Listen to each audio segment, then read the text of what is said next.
Thank you.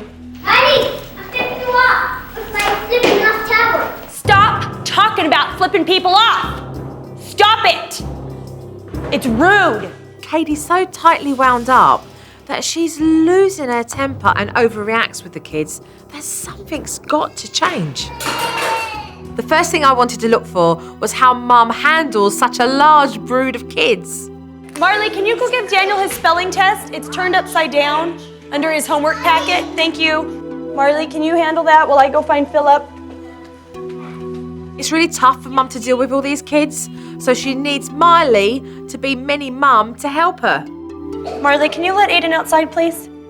It's a very common practice for firstborns to have the responsibility of looking after all their younger siblings. Run and grab Reed's sipper cup from the bedroom out of his crib. Miley is the oldest child, which leads to Mum putting pressure on her. I'll do this for you. Can you go? No, just give that to him for me, please. Thank you. Kadi, I'm flipping you off with my flipping off tower. Stop talking about flipping people off. Stop it. It's rude. Kadi's so tightly wound up that she's losing her temper and overreacts with the kids that something's got to change. The next task for me was to get Mum and Dad to see each one of their children as individuals rather than one large pack. And I had two different ideas of how to accomplish that. Okay, so look, this is what I want to show you. Hearts, 7 of them.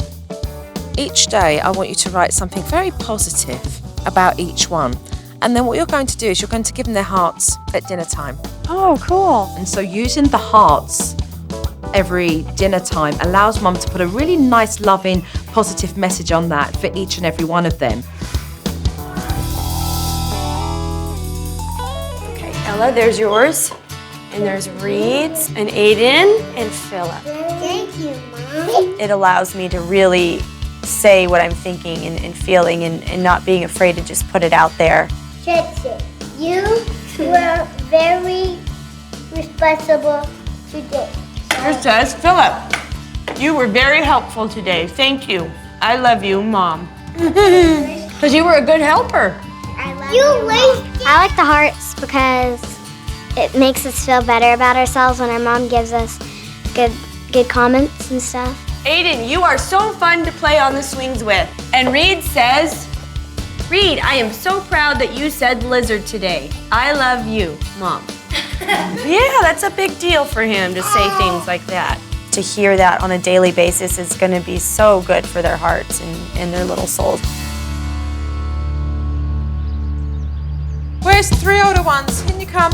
The Hearts idea is for Mum to be positive about writing a little message for each child so that they get individual attention. Spreading the chores amongst the 3 eldest children takes the burden off of Marley, and it also allows the other children to share the chores equally. Okay, you're going to know what your chore is for the day because your initial will be pinned to one of the chores and placed onto the corkboard. I thought that was a better idea because then my mom and dad didn't have to do a lot of work, I didn't have to do a lot of work, and we all had a good amount of responsibilities. Also, because you are the oldest, you will be privileged with good behaviour in staying up a little later too, over the weekends, and maybe having sleepovers. Alright? Us? Daddy, get rocks!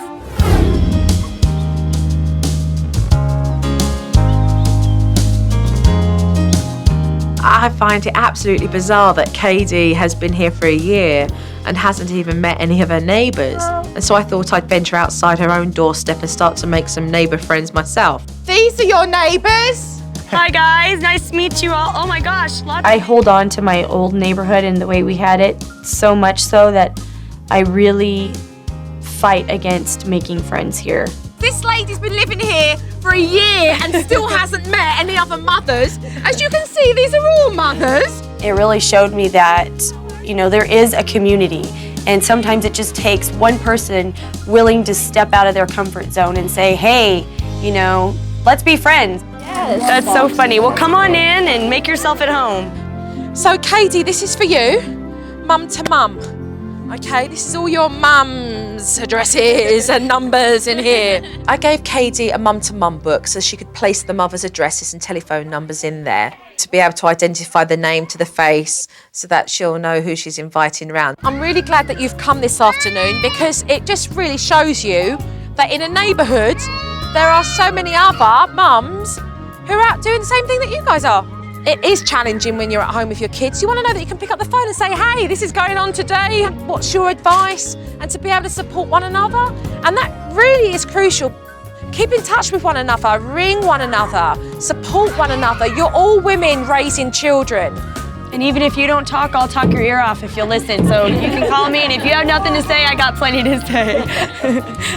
Kadi came out of her shell and she had a great time talking to the other mothers. I think it's a sigh of relief for Kadi to realise that she's not as lonely or isolated as she thought she was. I really appreciate it. I love meeting all of you. You're all welcome to come anytime. Thank you, Joe, for inviting them. This was really great. Whether you have 1 kid or 20 kids, all moms are in the same boat. They need a support system.